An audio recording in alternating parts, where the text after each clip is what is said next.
Hello and welcome to the Full Scottish here on Broadcasting Scotland. My name's Kenny McBride. We have with us today one of our favourite guests, somebody who's not been on the show for a wee while, but we're delighted to have her back. It's Professor Kirstein Rummery, Professor of Social Policy at Stirling University and a founder member of the Women's Equality Party. And how are you this morning, Kirstein? I'm fine, thank you. How are you guys doing? Excellent. We are also due to have Kevin Pringle on the show of Charlotte Street Partners. We're having a wee bit of trouble getting him connected, but we will have him as soon as we can get that connection made. For now, though, we start with our coronavirus statistics update, and a total of 58,833 people in Scotland have been tested so far. Of those, 46,906 were confirmed negative. 11,927 tests were confirmed positive, and 1,559 patients who tested positive have sadly died. 108 patients were in intensive care last night, and there were a total of 1,674 people in Scottish hospitals with either confirmed or suspected COVID-19. Obviously, again, a slight rise in the numbers of deaths, but again, another slight fall in the numbers in intensive care and in hospitals. So some potential light at the end of the tunnel there. Now, if you do want to join in the conversation here with us today, you can do that. Follow us on Twitter at BroadcastScot and use the hashtag FullScottish. That'll get you involved in the conversation, and I'm sure you'll see some of those tweets flash up on the screen as the show progresses. But Kirstein, I guess our first story today, a report that just came out from the Food Foundation saying that more than 3 million people in Britain have gone hungry during the lockdown. We have a total of 8.1 million people in food insecurity, 1.5 million people saying they've gone a whole day without food.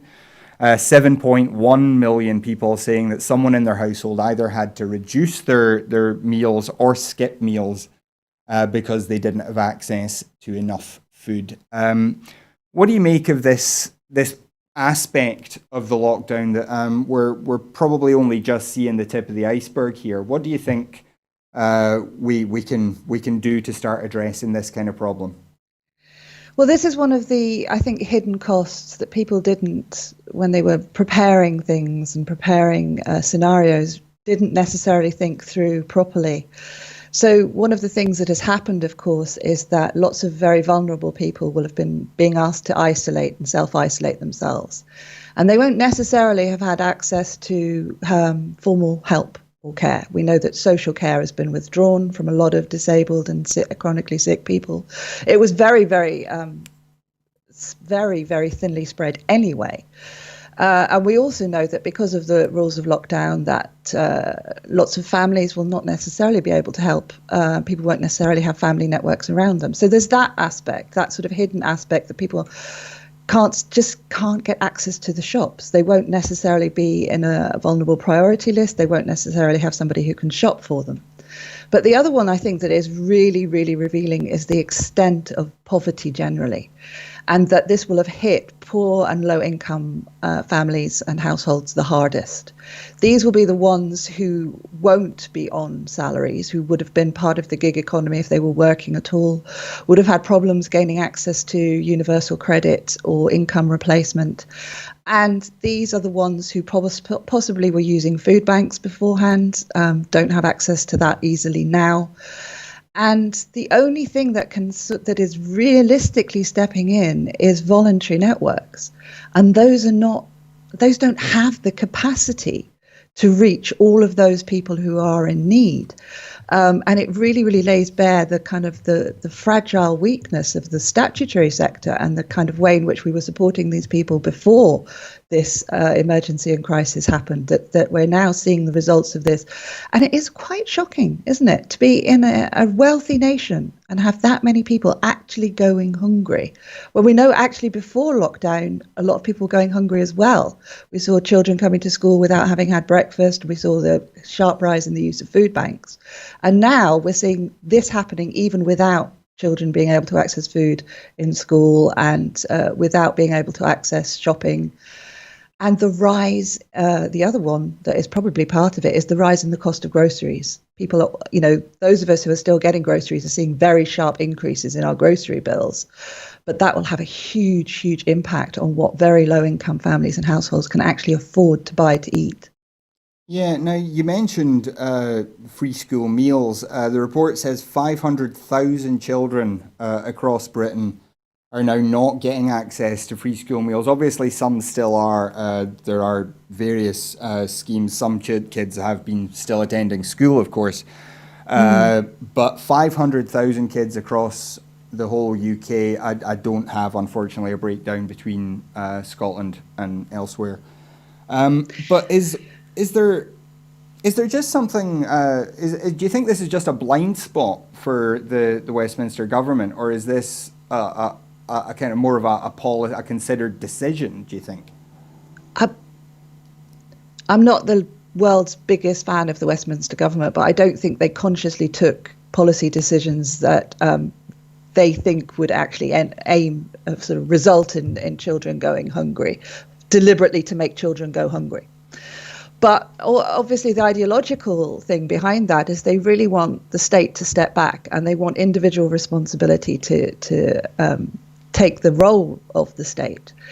The other thing that I don't think anybody those who are working in the health and social care and education sector could have predicted, but I don't think policymakers really predicted, is how few of those children who are eligible to attend school, vulnerable children in households that are already known to social services, are actually attending school.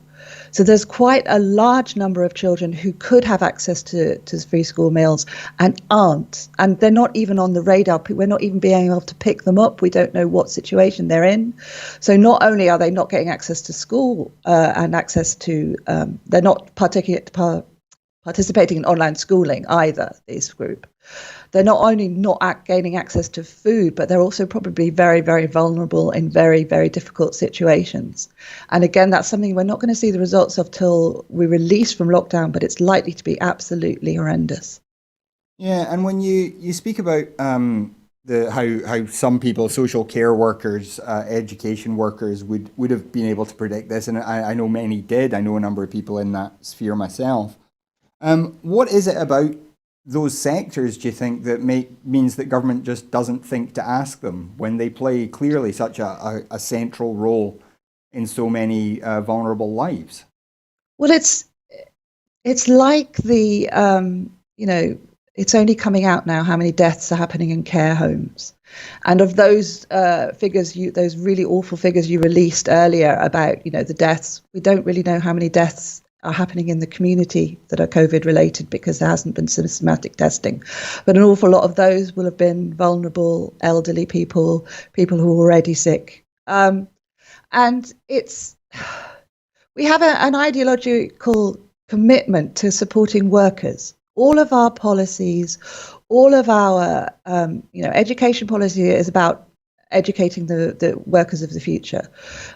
Income support policies are about getting people off benefits and into work.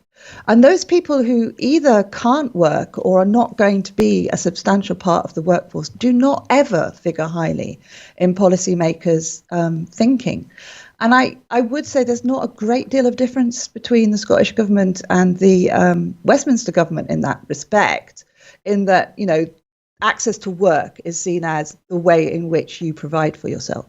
So the people who are being hit hardest by this are children, poor people, vulnerable people, interestingly, Black and ethnic minority people, but we don't know whether that is about the kinds of situations that they're in. They tend to be at the forefront of workers, people who are exposed, low-income workers like bus drivers, etc., cleaners who are exposed a lot to these risks.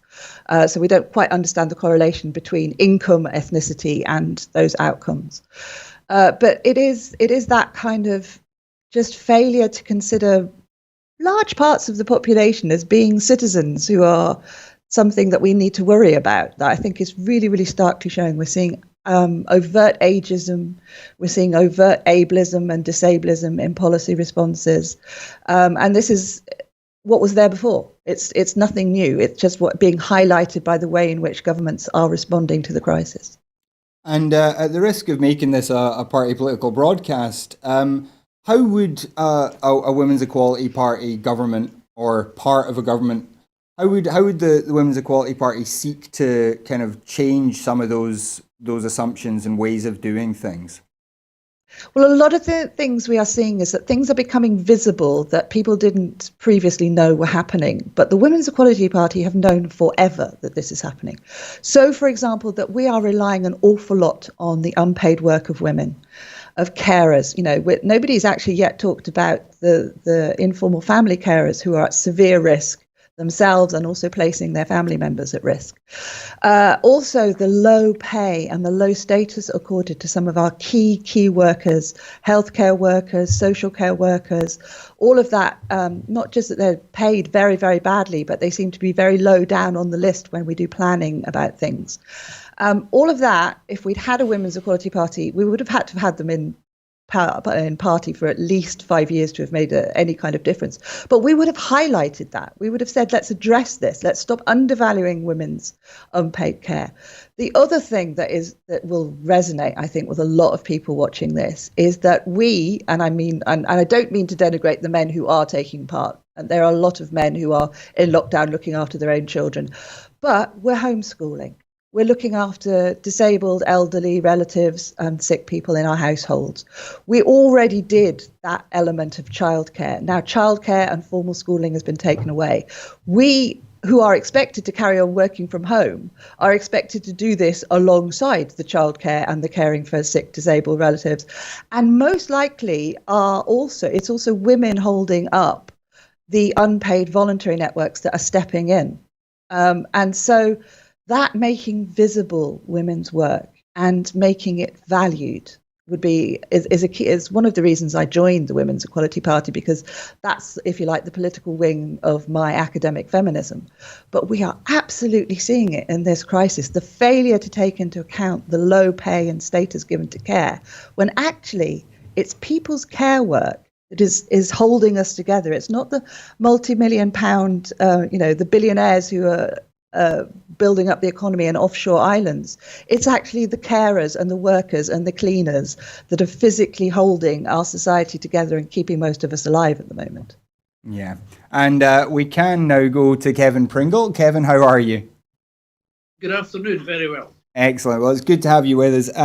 I don't know how much of this conversation you caught altogether. We've been talking about a report from the Food Foundation saying that 3 million people have gone hungry during the lockdown. We still have 8.1 million in food insecurity linked to the lockdown, and 500,000 kids in Britain not getting their free school meals. What do you think? What's your response to how the governments in Westminster and in Holyrood have responded to this kind of crisis in people's incomes and ability to keep food on the table? Obviously, they've responded to it primarily as a public health emergency, which is obviously what it is. But I think the point that's been made is a really, really important one. I think there's got to be a recognition that the future cannot be the same as the past. We're not going to go back to the way things were before this. And I think, as well as actually dealing with the crisis right now, I think there's also got to be planning made to ensure that the kind of society that we develop after this is different, that all these, absolutely crucial points that were being made, which were always there, always important, always problems, but have come even more to the fore now because of this, are actually taken account of as public policy is being made. Because, yes, in a literal sense, we're kind of all in it together because, anybody can get this virus, obviously including the Prime Minister or anybody else. But when you look at some of the statistics, it's not impacting on an equal basis across society. In this area, for example, there's a story in the Sunday Times today that in Inverclyde, it's if you like to use the term, or the sort of trite term if you like, but the coronavirus capital of Scotland, that's got a death rate of 3 times the average across Scotland. And there's obviously areas of very severe deprivation in Inverclyde and Greenock and Port Glasgow and elsewhere. So it's clearly the case that this is, if you like, bringing to the fore some, fundamental issues of inequality that have always been there, but are making it, if you like, an emergency, an extremity, situations that have always been there, because we are, after all, talking about issues of literally life and death. Yeah, these are issues we've been talking about on the show at length for weeks now, the undervaluing of so many key workers, both paid and unpaid especially. Obviously, it's something we will keep an eye on, but that report, again, by the Food Foundation, if you just Google Food Foundation, it'll pop right up. But moving on, though, to one of the big stories of the week. And Kevin, I'd like to come to you first on this, because as a political communications professional, how would you have coped with the crisis caused by the First Minister saying it might be an idea to cover your mouth, and people in power down south not saying the same thing? It seems to have caused great confusion, great anger amongst our media class, and even our former Secretary of State, David Mundell, said he was confused because he couldn't cope with different advice on either side of the border. What do you make of this kerfuffle that arose earlier this week?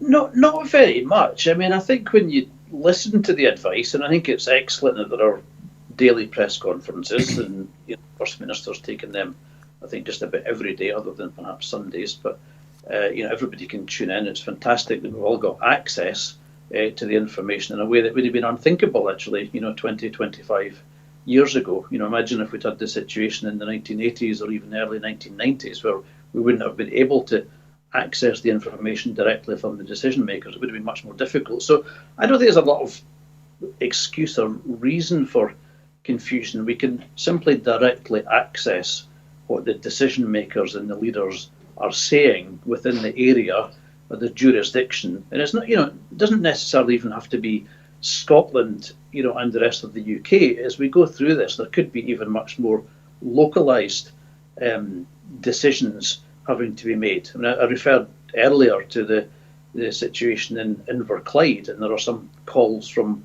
local politicians here for some particular measures that may need to be taken here. And if that's the case, we'll obviously listen to what's being said in respect of Inverclyde. Or there may be slightly different positions and different measures that need to be taken in more sparsely populated areas, compared to our urban areas. I don't think any of that is confusing. I don't think any of us need to be confused unless we want to be confused. It seems very clear to me that within the area where we are, whether that's Scotland, whether it's elsewhere in the UK, whether it's in a particular locality, we access directly, because we can, what we're being asked to do, and then we do that. That seems to me pretty simple. Mm-hmm. And Kirstein, we are going to talk a wee bit later about some polling data around those levels of trust. What did you make of this story, and the kind of general urge that some journalists have to chase a headline or a controversy rather than just talk about the news, what the facts are? It's very interesting, the contrast and the bipartisan nature of our media compared to when you look at other countries that are having exactly the same issues. If you look at the way in which different regions of Italy have come into and out of lockdown at different rates, and there's been different advice. Certainly the north and Lombardy is giving very different advice to Sicily. And this doesn't seem to cause much problem within the media, because they understand that different areas are affected in different ways, and there might be different public health situations and different advice to take. But we have a unique situation within the UK in that we have a very bipartisan Scottish media and a very bipartisan UK media, so that any opportunity to make political capital out of what I absolutely agree with Kevin is a complete non-story. I mean, sorry, but I don't know how easily confused David Mundell is. But the idea that you do wear masks, and Nicola Sturgeon thinks it would be a good idea to wear masks, and actually the UK Westminster government have sort of made some indication that they think it might be sensible as well. The actual public health information on masks is that it doesn't, if you wear it, it doesn't necessarily protect you from, but it's very good good at protecting other people if you are a carrier. And we know from a lot of the public health data, particularly from South Korea, that certain age groups, particularly the under 30s, are carriers of this completely asymptomatically. About 90% of the 20s and unders were found to be positive for coronavirus and showing no symptoms whatsoever.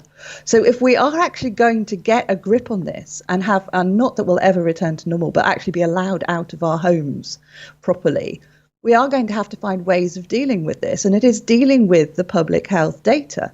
And there is no the other thing is there is no right answer. I know we're all following the science, but the science is not a discrete one thing. We have to follow the best science, and it's up to elected politicians to make the best use of that information and make policy decisions. That's what we elect them to do. And I don't see particularly any huge deviance coming out from Holyrood as compared to Westminster. But the way in which the information comes out and the way in which the media treats the information coming out is very, very different. Yeah, and Kevin, coming back to you, that difference, and again, we're going to come on to another story in a minute, which touches on this as well. What do you make of the difference in the way that the First Minister is treated by the Scottish and the UK media versus the way that Boris Johnson and his ministers are treated by the UK media, in terms of the amount of trust and credence given to what they have to say? I think it's hard to say that it is entirely different. There are some differences. I mean, I think we just have a slightly different political culture in Scotland generally. We have a parliament that is the focus of our political debate, has been for 20 years now. And I think it's quite interesting. If you go back to day one of the parliament, really, a lot of the media were, very supportive in Scotland, very supportive of the principle of devolution and the establishment of a Scottish parliament. We were no sooner in the temporary parliament, as it was at the time, on the Mound, than quite a lot of the media turned quite hostile to the institution almost quite early on. In some ways, it's not necessarily a bad thing, because what we do not have in Scotland is a media that feels, if you like, part and parcel of the institution. I think to some extent the culture at Westminster is a bit different. I think the media almost feel, as if they're a kind of integral part of the overall institution. Whereas in Scotland, I think it still feels itself to be kind of outside looking in, or throwing rocks in sometimes as well. So it's different. I'm not saying one's any better than the other. I just think we have a slightly different political culture in Scotland. We've got a much kind of closer politics, in the sense that politicians are more accessible to the media in Scotland, which again I think is a good thing. That's been our tradition, if you like, in Scotland. So I know it can look maybe a little bit more aggressive, antagonistic, the media being oppositionalist to the government, but in a sense they're not part of it, and in a way I feel sometimes at Westminster the media and government are a little bit too close to each other. I don't think you could accuse the media of that in Scotland, and I think probably on balance I favour that, actually. Mm-hmm. I think we're seeing, sorry to come in, but I also think we're seeing in the UK media a loosening of that very entrenched ties to Westminster. We're seeing some of the right-wing press being very critical of actions that have been taken or not taken. So I think there is generally on both sides a willingness to be critical, which is absolutely key for the media. They absolutely have to hold the policymakers to account.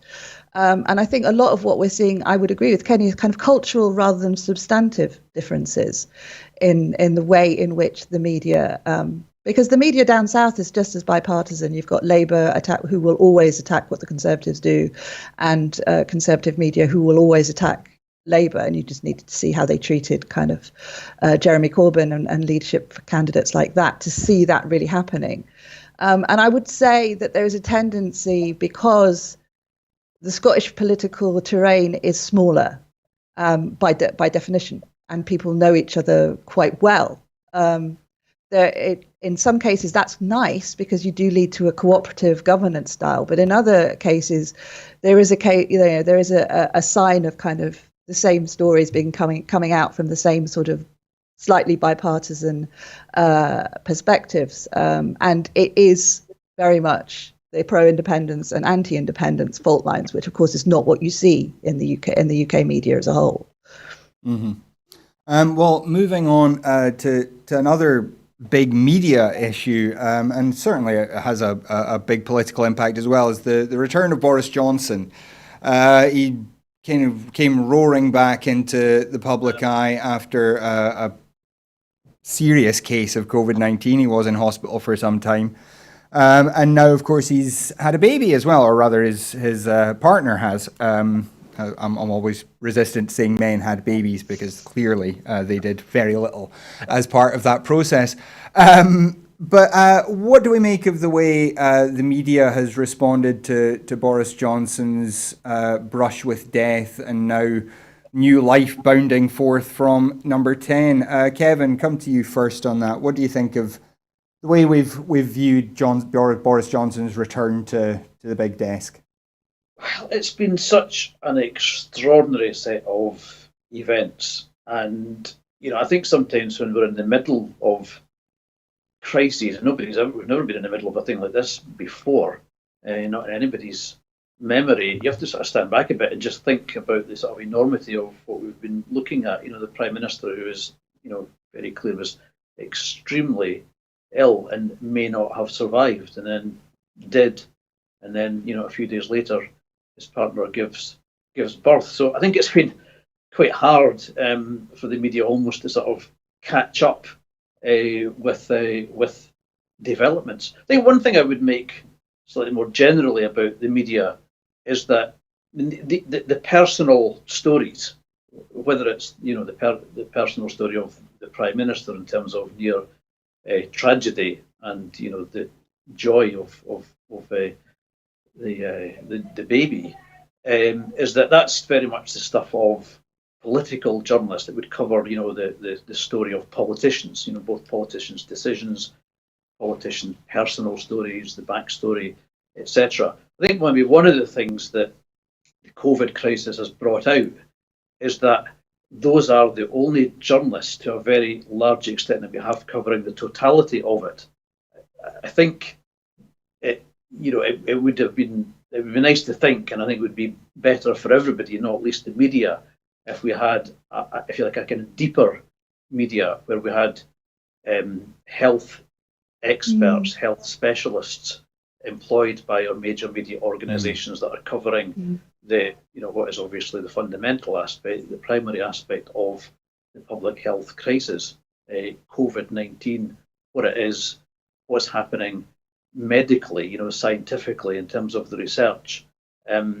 It's probably even more acute, I think, in Scotland, where very sadly over a pretty long number of years now, but we're seeing it almost every other day. It's a media that has got fewer and fewer resources, employs fewer and fewer people, and we've definitely seen, and again, this is a bit of a contrast from the beginning of the Scottish Parliament 20 years ago today, far fewer specialist correspondents right across the piece, whether it's health, whether it's education, whether it's transport, whether it's local government. Both the Scotsman and the Herald used to employ full-time local government correspondents. There's a big local governance issue actually to this crisis, or there should be, but we just don't. Those people, sadly, or their equivalents, are just not there anymore. They're not employed by our media organisations. So I think it'd be better if we had a sort of broader, deeper media. We absolutely, of course, have the professional expert political journalists covering the political aspects, but overlayered, underlayered, just added to really substantially in terms of reporting that's covering the health and the scientific aspects of the story, which at the end of the day is really what this is. Yeah. I mean, the under-resourcing of the media, especially the news media, is something that we've talked about at length here. Kirstein, on this issue around Boris Johnson, the most spectacular headline I saw was, it was an opinion column, and it was something along the lines of Boris's health is the health of the nation, and so we were all supposed to rally behind him because he was such an important symbol to us. And now we have his new son is another symbol. What do you make of this kind of metaphorical journalism, wherever it's a war, and we've got to fight back against the evil empire of coronavirus, and all the excessive kind of power given to these symbols of Boris Johnson recovering from an infection and having a child? Yeah, I mean, if you were scripting this as a film and trying to pitch it to someone who to finance it, they go, no, that is just so beyond the realms of reality. The audience won't buy that. But we're buying it because it's happening in real time in front of us. And of course, in the absence of, Kenny's quite right, in the absence of lifestyle type media or health media picking up on a lot of these things, it is a political story. But we also see social media more than willing to fill the gaps. And there's been some fantastic tweets about Boris coming in as a lion.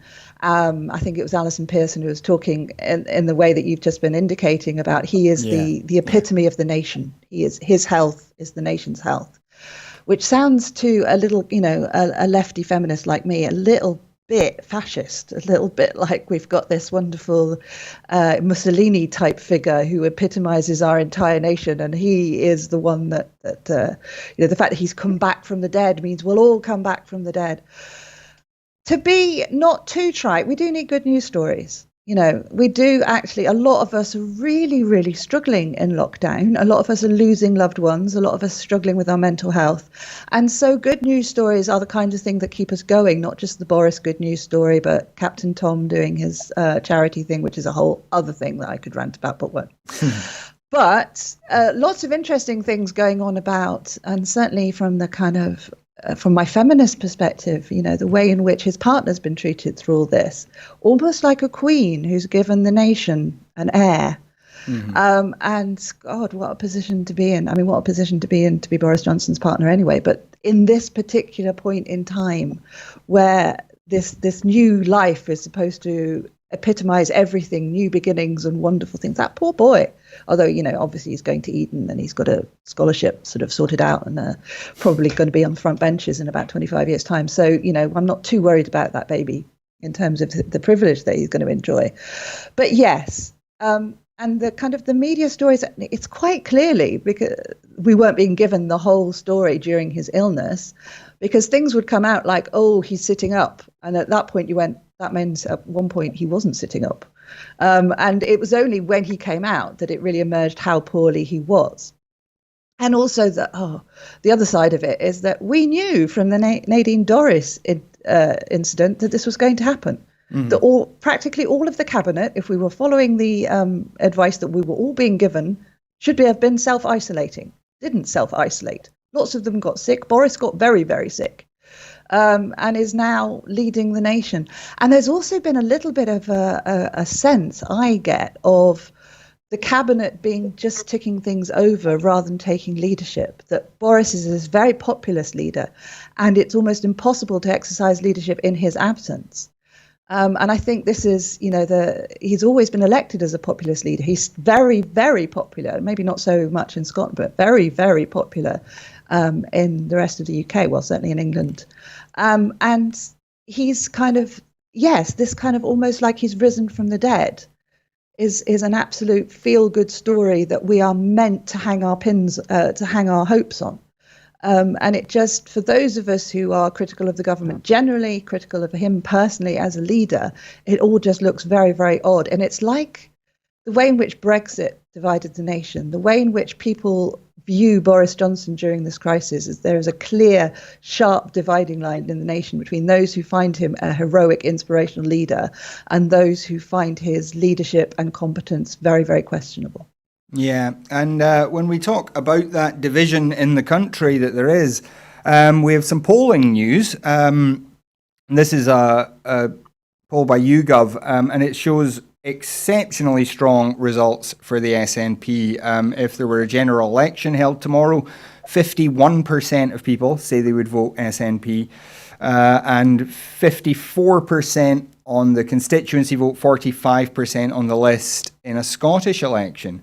But one of the things that jumped out to me most from this, 74% of all people polled said that they thought they approved of Nicola Sturgeon's handling of the crisis, and that includes 70% of Labour and Tory voters. Now, we hear all the time that Scotland is absolutely riven on the constitutional question, and that defines everything else that happens in Scottish politics. But Kevin, with those kind of numbers approving of Sturgeon's handling of the crisis, is that a question, do you think, of people just wanting a leader to rally behind, or do you think Nicola Sturgeon has really earned that support, and that's that support that might be a bit longer lasting, that level of trust might be a bit longer lasting? I think so. I mean, yeah, I think people want leaders, but I don't think they want any old leader. And I think Nicola Sturgeon's earned the trust that she's obviously got amongst people right across all the different parties. I think quite a bit of it has probably got to do with Brexit, in the way that Nicola Sturgeon led and almost filled the gap, if you like, particularly in the immediate aftermath of the referendum result, when she really came to a position of leadership, not just in a Scottish context, which you'd expect, but in a UK-wide context. When there was that press conference the morning after the referendum, where the leaders of the Leave campaign, including Boris Johnson and I think Michael Gove was there as well, looked as if they had actually just lost. They looked completely bemused and a bit clueless as to what was going to happen next. And into that vacuum, Nicola Sturgeon emerged with a way forward for the UK as a whole, not just Scotland, which, as we know, was looking at the UK as a whole remaining in the single market and the customs union. Obviously, that's not happened, but that was what was supported, I think, pretty broadly actually across the whole of the UK. So I think she's earned the trust of people by showing good leadership during the Brexit process, with a high profile, not just in Scotland, but across the rest of the UK. But even going back a bit further, when she was Health Secretary and dealt with some, crisis situations actually, including, for example, the outbreak of swine flu, which people thought was going to be potentially a very, very much more serious situation than it was. So she's actually got a lot of experience in dealing with these contingency situations, and she's significantly more experienced than any other political leader anywhere in the UK, both in having dealt with these situations as Health Secretary in the past, and the way that she showed leadership on the Brexit issue. So whether you're looking at Westminster or the other administrations across the EU, she's the most experienced, and I think people have rallied to her leadership because I think they've basically believed what she's saying. She's believed. They've believed that the advice that she's giving is, based on expert scientific advice, and it comes across as being authentic and necessary. And people have been not happy to abide by it because nobody's happy with the current situation. But I think she has got across a sense of, notwithstanding the unequal impact that this is having across society, as we discussed earlier on, I think she's getting across a sense that there is a kind of collective response to this, and that we're going to get out of it collectively as well. I think she shows good leadership and not being a kind of top-down leader, but in and among the people that she's communicating with, and I think the polls speak for themselves, notwithstanding what we've talked about in terms of some of the media coverage and all the rest of it. I don't have any particular quarrel with any of that, but I think what's important is what has actually come across. What are people believing? And that looks very clear from these figures that they're trusting her and that they're believing what she says is necessary, and that we're by and large, I think, by a very, very substantial majority, we're actually doing what's necessary, and that's the most important thing. Mm-hmm. And Kirstein, coming to you now, what do you make of this? That there's, as I said, we're often told that Scotland is so bitterly divided, and but yet we're seeing, big chunk of opposition supporters, people who would not normally be throwing their weight behind Nicola Sturgeon, saying that they do approve of the way she's handled this crisis. How do you view that kind of statistic? Well, I think it's very interesting that Scotland is bitterly divided over some things, but actually very united over others. Brexit is a classic example of that, and the majority of Scots didn't want Brexit. And we're seeing Nicola emerge I think Kevin's right. In the post-referendum, she emerged as a very good, calm, competent, strong leader, and she's gone from strength to strength since then. But it's interesting when you look at her and compare her with other really good leaders across the world at the moment. A lot of them, coincidentally or not, happen to be female leaders. And there's some very interesting reasons for that. One is that in order to be a woman and very successful in politics, you have to be 150% better than all of the men around you. So women who achieve that apex of leadership are absolutely stellar leaders. I think Theresa May possibly the exception that proves the rule in that regard. But also, if you look at so let's compare her to Angela Merkel, another very good, competent leader, another one of the most experienced leaders, certainly the longest serving leader in the EU at the moment, experienced at dealing with these things, but also, crucially, a scientist who understands the science, so understands the messages that she's given, and therefore engenders high levels of trust. Nicola Sturgeon is exactly the same. She's an incredibly intelligent politician, but she's been in positions before where, on a much lesser scale, but she's had to deal with complex science and making decisions and then communicating those to the public. Now, an awful lot of, and I don't want to pick holes in the UK government at the moment, but, the UK government was elected to deliver Brexit. That's what the Conservatives were there to do. And the people who are in power are there because they were on the right side of the Brexit argument. They're not in power because they have any particular competence or leadership qualities that we want to be being able to call on in the middle of a crisis. I think people like Jacinta Ardern and Kan Jakobsdóttir in Iceland are the right people in the right place at the right time, in that they are consensus building leaders. They've got very good communication skills. They're very empathetic. They understand the social divisions that everyone is talking about. When Jacinta Ardern says things like "be kind," it's not a trite thing. It's the absolute ideological foundations of her politics. And so when, she's okay, there are lots of accidents of geography that has made this very, very easy for New Zealand. But she absolutely appealed to the nation, said, we go hard, we go early. So all the rugby players absolutely understood that. And they're coming out of lockdown with, deaths in absolutely much, much lower rates than any other comparable country. Now, I'm not saying, the UK could have ever done that, or Scotland could have ever have deviated from the rest of the UK and achieved those kind of outcomes. But in a time of crisis, you need to be able to trust your political leaders. And that trust, generally, we know from all the research, comes from a sense of competence. So I'm not at all surprised that whilst Labour and Tories might differ on the question, probably the fundamental question of Scottish independence, that isn't the question on the table at the moment. The question on the table at the moment is, how do we get through this crisis? How do we save lives? How do we emerge out of it with an economy that's not so in tatters that we can't rebuild? And Nicola Sturgeon and other really competent, calm leaders like her are engendering that kind of confidence because they speak from a position of strength and knowledge. Mm-hmm.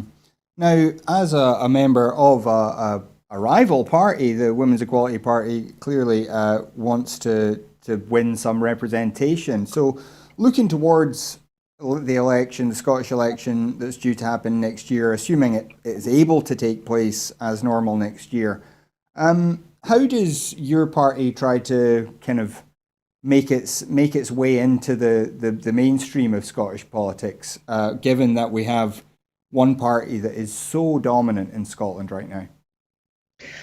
It's very, very dominant. But also the other thing that we get thrown at a lot is, we've got Nicola Sturgeon, we've got a feminist leader. Why do we need the Women's Equality Party? But if you look at things like, we've still only got 33% of MSPs are women. We've still got huge gender divides in terms of rates of violence against women and girls. We've still got a huge gender pay gap in Scotland. And the crisis in care in Scotland. I mean, the SNP may have been in power for a long time, but they quite clearly have not dealt with that crisis. They've done some really good things around self-directed support, but they haven't put the funding and the resources in. They haven't done the really radical things that need to be done to really rebalance that economy and make it fairer for both women and men. And so what we will be doing is, obviously, we don't want to be, it's not conceivable for us to be the ruling party. We want to be the thorn in the side of the ruling party that says, okay, we may only have 2 or 3 seats here, but they might be quite crucial in terms of winning the votes and the policies that you want to push forward. And we want to make sure that those policies are really focused on what people know matters. They're really focused on equitable outcomes in childcare. They're really focused on addressing violence against women and girls. They're really focused on the gender pay gap. They're really focused on solving the social care issue. We've got fantastic policies that we now know it's going to take an awful lot of courage, because we're going to have to deviate in social care policy, particularly from the way we've done things for the last 20, 30 years, because it quite clearly isn't working. And one of the things, an advantage might be, is if there is a strong, majority party rule, that they can push things through with the help of policymakers in the Women's Equality Party that they would have perhaps been a little bit cautious about pushing through. But we are not going to emerge out of this crisis, at least I hope, with politics the same as usual. It has really blown open how particularly some areas of politics are just not working for the vast majority of people. Mm-hmm.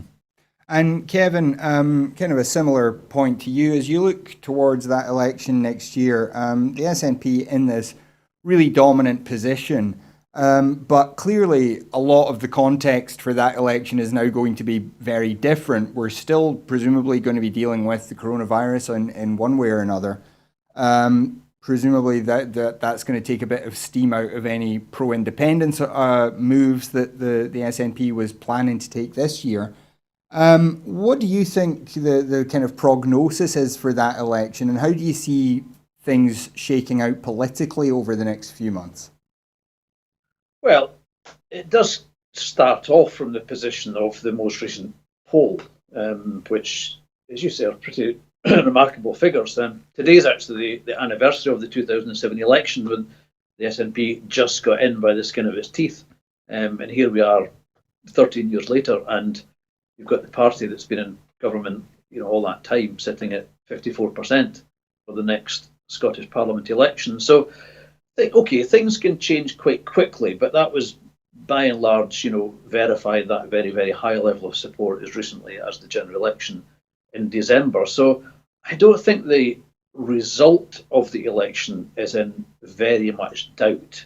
I think the SNP are going to win the election.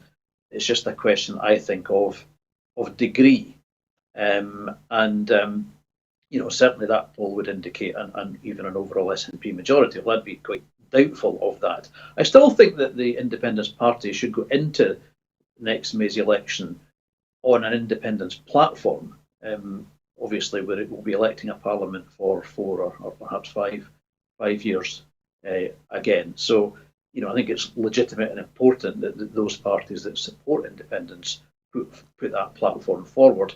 But of course, relate that to the circumstances that we're in. And that's, of course, always got to be the case for it. Any party in any election. You've got to relate what your basic platform is to the circumstances of the time. I think what's quite intriguing, actually, though, is the opposition. And talking about, for example, the Women's Equality Party, because usually smaller parties, or parties that are trying to establish themselves, get squeezed out because the political dynamic is between government and main opposition, with the main opposition realistically incredibly challenging to be, the alternative government. And that's basically the political narrative, and it's hard for anybody to get much of a look in. When we're in a situation where I don't think the Conservatives are going to become the government of Scotland in the Scottish Parliament election next year. So that kind of narrative doesn't really work. So what that means is it's, I think, much more open for all political entities to come forward and say, well, actually, we've got the best ideas to inform the debate, or we'll be if you like, the sharpest thorn in the side. And governments need thorns in their side. And if parties, whether it's the Greens or whether it's the Women's Equality Party, can actually take the circumstances that we're in and say, look, we've got a really, really compelling message about this, given what we've been talking about in terms of the care sector, for example, the unequal impact of coronavirus across society. I think it's those sorts of forces that might be in a better position, not necessarily saying to win lots and lots of seats, but just be in a better position to be more relevant to the political debate over these next few months. And that could be, as I say, be established players like the Greens or newer forces like the Women's Equality Party. But it's hard for the traditional opposition parties, because if you're the traditional opposition, your traditional role is to say, we're going to be the next government. But when you've got poll figures like we've seen, or in election results like we've seen over the last period in Scotland, it's really quite hard for them credibly to say that. So I just think we're maybe looking at a much more diffuse, more open political debate with more voices at the party, if you like. And personally, I think that's a very healthy thing. So I hope that those other political forces out there take the opportunity that I think is available to them to say things to the population and to the electorate that are really important, really compelling, and which hopefully will get people turning out at the in the election next year. Because it's always worth bearing in mind we've had some sensational election results for the Scottish Parliament over the past 20 years, not least the one in 2007. But the turnout has been pretty unimpressive, actually. And it would be very nice to think we could get that turnout up. Certainly, I mean, I think I'm correct in saying if we got a turnout for a holiday election of above 60%, that would be a record turnout. So, wherever we come from politically, let's go for that as an objective. Yeah, absolutely.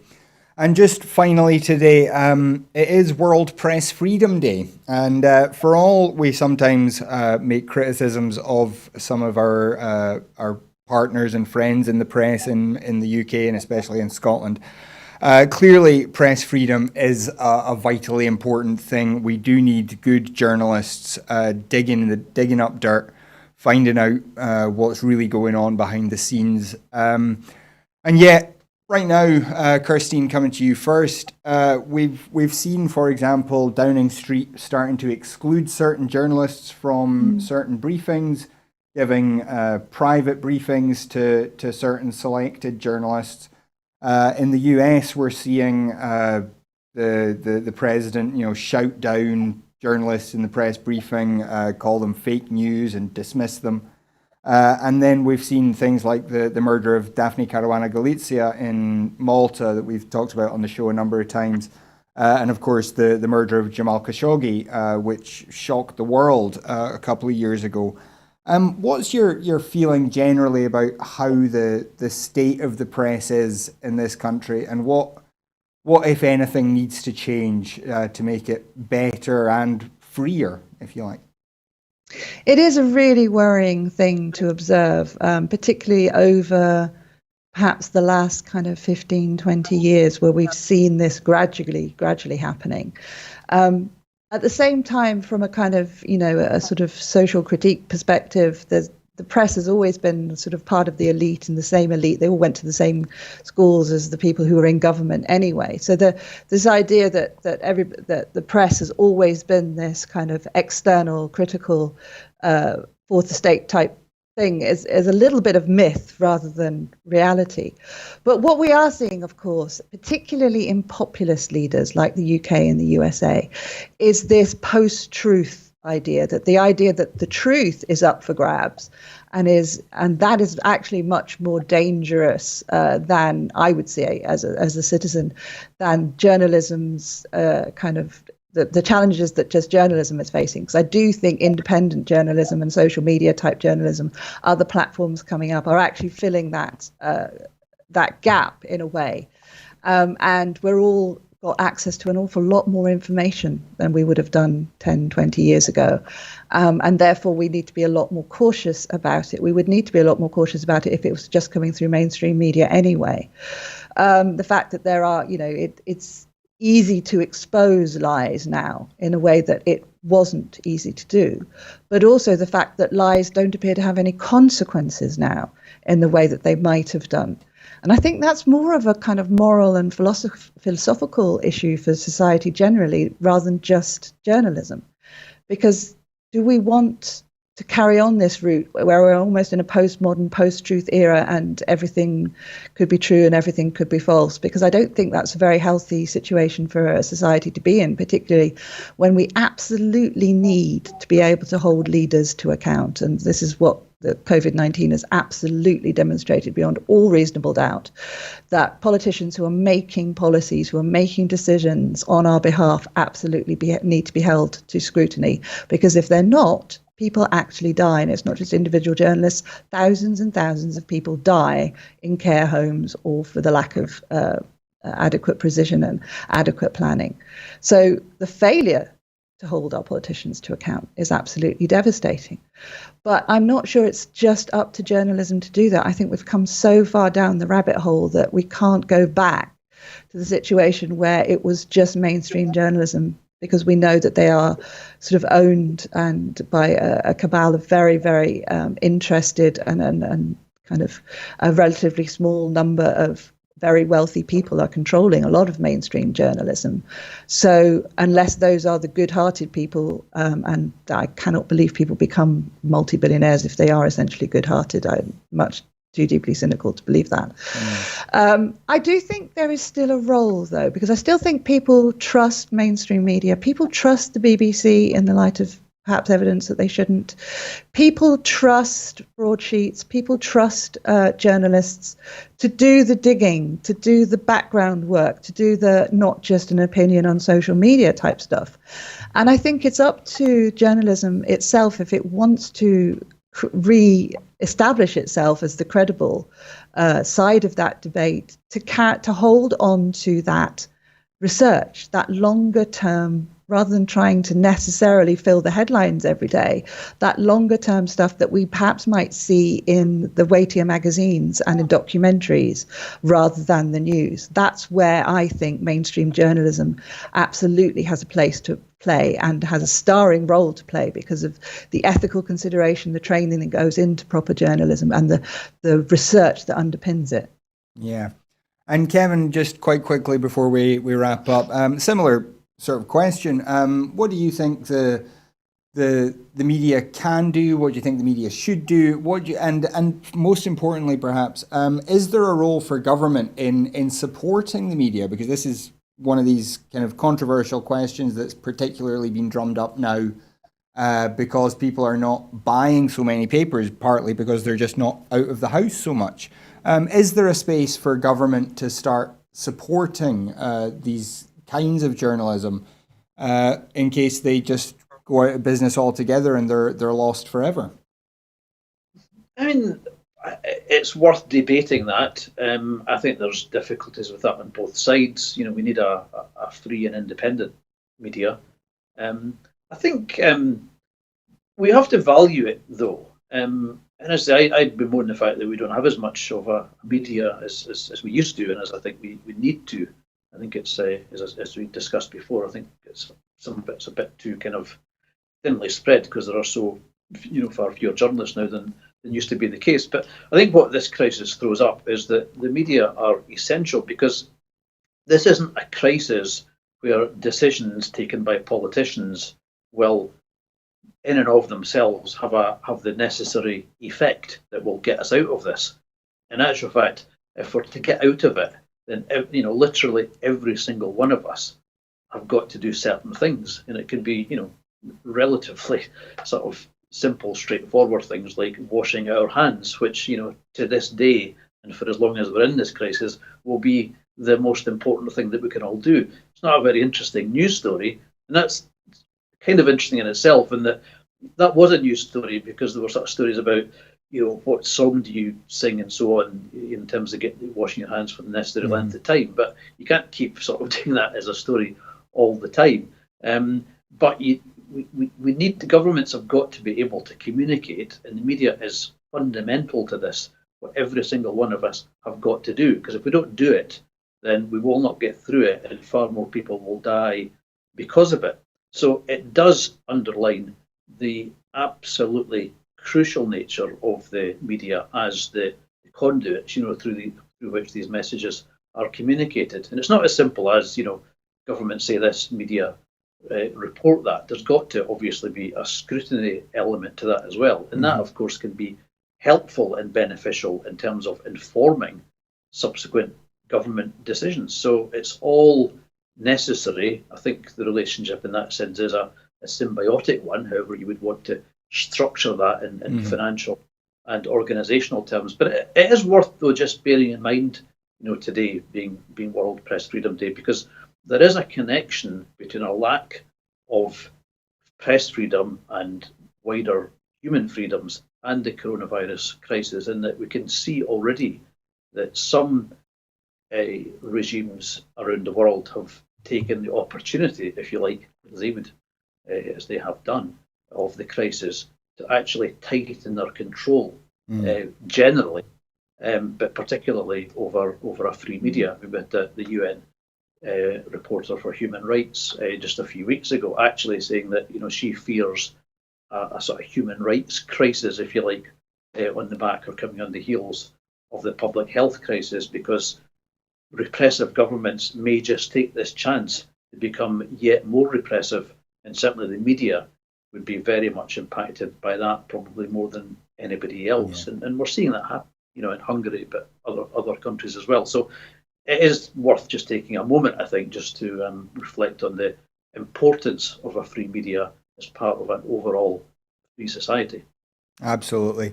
And that is just a perfect note to end on. We are sadly out of time. So I'd like to thank Kirstein Rummery and Kevin Pringle very much for joining us. We'd like to thank you at home for joining us as well. The whole reason we make these shows is for you. So if you weren't watching, it would make it all very daft. So thank you very much for being with us.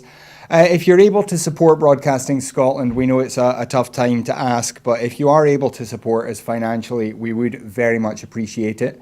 If you go to broadcastingscotland.scot/register, sign up as a supporter there, then your £5 a month goes towards, first of all, keeping the lights on here, and then paying for equipment, paying for our internet connections, paying for all the things that we want to be able to do here at Broadcasting Scotland in terms of developing into the kind of independent broadcaster we believe Scotland needs. If you're not able to support us financially, we do understand it's not an easy time for anyone, but you can still support us by following us online at Broadcast Scot on Twitter, or just searching Broadcasting Scotland on Facebook. From there, you can then share the programmes around, be the marketing team that we can't afford to pay for otherwise. And finally, if you'd like to get involved in any way, there are always jobs to be done here at Broadcasting Scotland. So whether that's behind the camera or in front of the camera, there's always work to be done. And if you'd like to get involved, then do please just get in touch with us. Let us know what you're interested in doing, and we'll find out how we can make that happen. But as I say, that is all we've got time for today. So once again, very great thanks to Professor Kirstein Rummery and to Kevin Pringle. Gordon will be back tomorrow at 7 for the Scotland at 7. I'll be back on Tuesday as normal. But until then, have a wonderful Sunday. Thank you. Goodbye.